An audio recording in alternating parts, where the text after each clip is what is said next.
Bonjour Anaïs Théviot. Bonjour. Vous êtes enseignante à Sciences Po Bordeaux et chercheuse au centre Émile Durkheim. Dans votre intervention au Boussole du numérique, vous avez apporté un témoignage d'enseignante du supérieur sur l'évolution de ce métier d'enseignante du fait du numérique. Comment le professeur aujourd'hui peut-il faire de l'école augmentée avec le temps hors classe ? Je crois effectivement que c'est important de multiplier les temps d'apprentissage avec un temps en classe évidemment assez traditionnel et un temps hors classe qui est proposé et possible via le numérique. Vous disposez de supports, de plateformes numériques par exemple, vous pouvez mettre des documents en ligne, etc.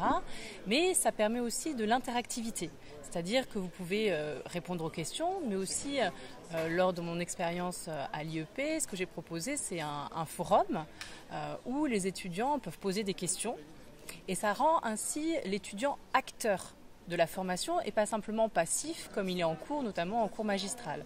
Alors c'est vrai que j'ai eu un petit peu peur, je me suis lancée dans cette possibilité parce qu'elle nous était offerte par l'IEP et puis au début il n'y avait aucune réaction sur ce forum. Donc je me suis dit bon finalement le numérique ça ne fonctionne pas, les étudiants hors classe ne sont pas actifs et j'ai eu tort puisque quelques semaines avant les examens, les étudiants se sont dit tiens, se sont replongés dans le cours et ont repéré des éléments qu'ils n'avaient pas compris et ça a été l'occasion pour eux d'écrire sur le forum, de poser des questions et ce qui était amusant, ce qui m'a frappé, c'est que les étudiants eux-mêmes répondaient à leurs camarades sur le forum avec leurs propres mots, avec leur propre manière d'exprimer le concept de communication politique et ainsi l'étudiant pouvait presque mieux comprendre que si c'était moi qui avais répondu. Alors évidemment, ça demande de travailler, de surveiller ce qui se dit, mais ce qui est intéressant, c'est cette idée de coopération entre étudiants, de co-construction du savoir et vraiment de cet élève qui devient porteur du savoir pour le transmettre à son camarade. Acteur donc. Acteur, évidemment, c'est l'idée de je ne suis plus passif en cours magistral. Dans les temps hors classe, je suis acteur, je peux aller plus loin. Et je voulais aussi ajouter que les temps hors classe, ça permet d'adapter et de personnaliser l'enseignement. Si un étudiant veut aller plus loin, je propose des supports en ligne.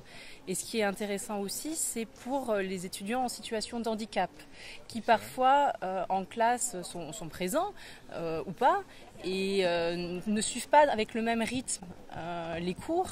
Et là, ça va permettre vraiment d'avoir un rythme d'apprentissage adapté à chaque étudiant. Mais en rendant les élèves acteurs de leur apprentissage, est-ce que ce n'est pas d'une certaine façon désacraliser le positionnement de l'enseignant ou lui donner un autre positionnement ?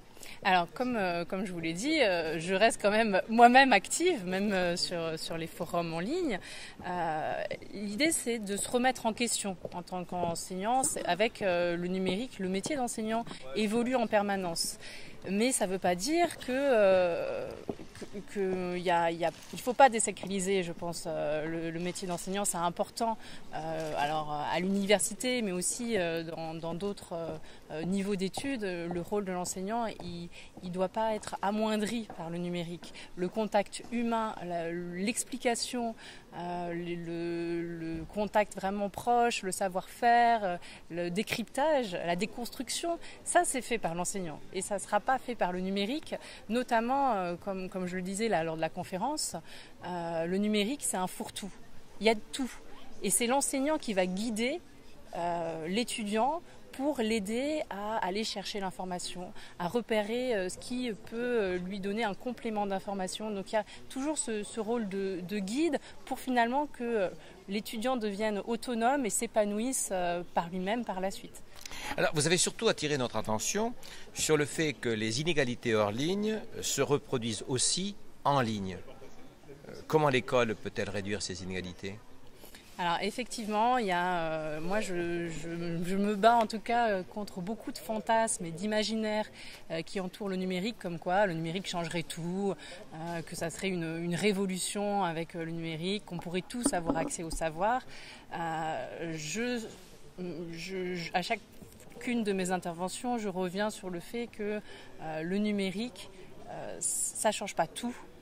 Il y a des inégalités qui sont présentes hors ligne, qui sont à nouveau présentes en ligne, qui se reproduisent, et l'école a effectivement un rôle à jouer fort là-dessus, dans son rôle finalement traditionnel. Le numérique là ne change pas. L'idée de l'école, c'est de réduire les inégalités, c'est d'offrir un savoir à tous. Après, c'est sûr qu'en fonction du travail hors classe, d'où on vient, on arrive avec un bagage différent, mais l'école est là pour réduire les inégalités. Et via le travail que l'école peut faire sur une éducation au numérique, montrer comment on peut avoir des informations en ligne, une possibilité de se détourner des médias traditionnels et d'aller participer, interagir avec d'autres personnes sur des forums éducatifs, des forums politiques, etc. Et ça encore, c'est le rôle de l'école, de montrer, notamment il y a eu beaucoup de polémiques autour du cyberharcèlement à l'école. Ça, c'est quelque chose qui a été... qui est monté en puissance avec le numérique, avec la montée en puissance notamment des réseaux sociaux.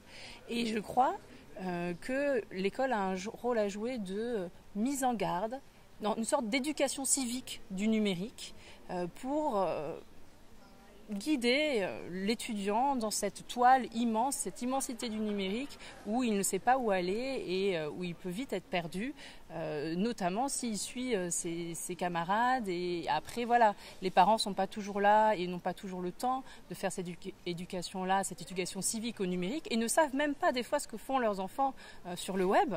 Donc voilà, l'école est là pour essayer au moins de donner des grandes notions sur les limites aussi qu'il y a dans le numérique. Merci beaucoup Anaïs Thébéot. Merci beaucoup.